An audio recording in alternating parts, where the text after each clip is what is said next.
ఒక ₹4 pan masala company ఎలా అజయ్ దేవగన్, షారుఖ్ ఖాన్, అక్షయ్ కుమార్ లాంటి పెద్ద స్టార్లను తీసుకోగలదని ఎప్పుడైనా ఆలోచించారా? ఈ కంపెనీలు పెద్ద ఈవెంట్లకు స్పాన్సర్ చేస్తాయి, విదేశాల్లో ఖరీదైన యాడ్స్ షూట్ చేస్తాయి, మరియు పేపర్లలో పూర్తి పేజీ ప్రకటనలు ఇస్తాయి.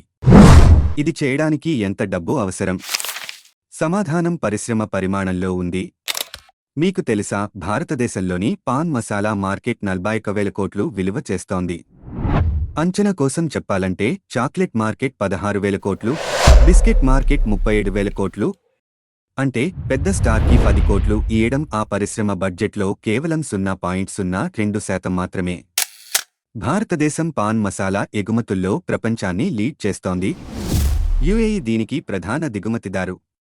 ఈ పరిశ్రమలో సుమారు 4.5 కోట్ల మంది ఉపాధి పొందుతున్నారు. ఇప్పుడు అసలు ప్రశ్న ఏమిటంటే, క్యాన్సర్ కలిగించే వస్తువులను అమ్మడం చట్టబద్ధమా? ప్రపంచ ఆరోగ్య సంస్థ ప్రకారం 10 కోట్ల మంది టొబాకో సంబంధించిన క్యాన్సర్ల వల్ల మరణించారు. ఈ సంఖ్య శతాబ్దంలో 100 కోట్లకు పెరగొచ్చు. 2011 తర్వాత పాన్ మసాలాతో తంబాకుని విక్రయించడం నిషేధించబడింది. అయితే కంపెనీలు స్మార్ట్గా తంబాకుని పాన్ మసాలా నుండి తీసేశారు. ఇప్పుడు పాన్ మసాలా కేవలం కేసర్ అనే పేరుతో ఆహార ఉత్పత్తిగా అమ్మబడుతోంది. ఈ ఉత్పత్తులను పర్యవేక్షించే సంస్థ, బిస్కెట్లను పర్యవేక్షించే సంస్థ రెండూ ఒకటే. కానీ అసలు విషయం ఏమిటంటే, మీరు పాన్ మసాలా కొంటే స్థానిక షాప్కీపర్ మీకు ఒక చిన్న రహస్య ప్యాకెట్ ఇస్తాడు. ఇందులో తంబాకు ఉంటుంది. దీన్ని పాన్ మసాలాలో కలపడం వల్ల నేరుగా నోటి క్యాన్సర్ వస్తుంది. పాన్ మసాలా కంపెనీలు తమ ఉత్పత్తుల్లో తంబాకు లేని కారణంగా బాధ్యత నుండి తప్పించుకుంటాయి. ఈ లూప్హోల్ వలన పెద్ద స్టార్స్ యాడ్స్ చేయడానికి ఒప్పుకుంటారు. ఇది సర్గేట్ అడ్వర్టైజింగ్ అంటారు. ఈ వీడియోను ఎందుకు చేస్తున్నానో తెలుసా?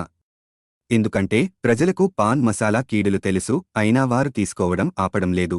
ఇంతకు మించి ఈ అలవాటు భారతదేశంలో టీబీ రోగం వ్యాప్తికి కూడా కారణమవుతోంది.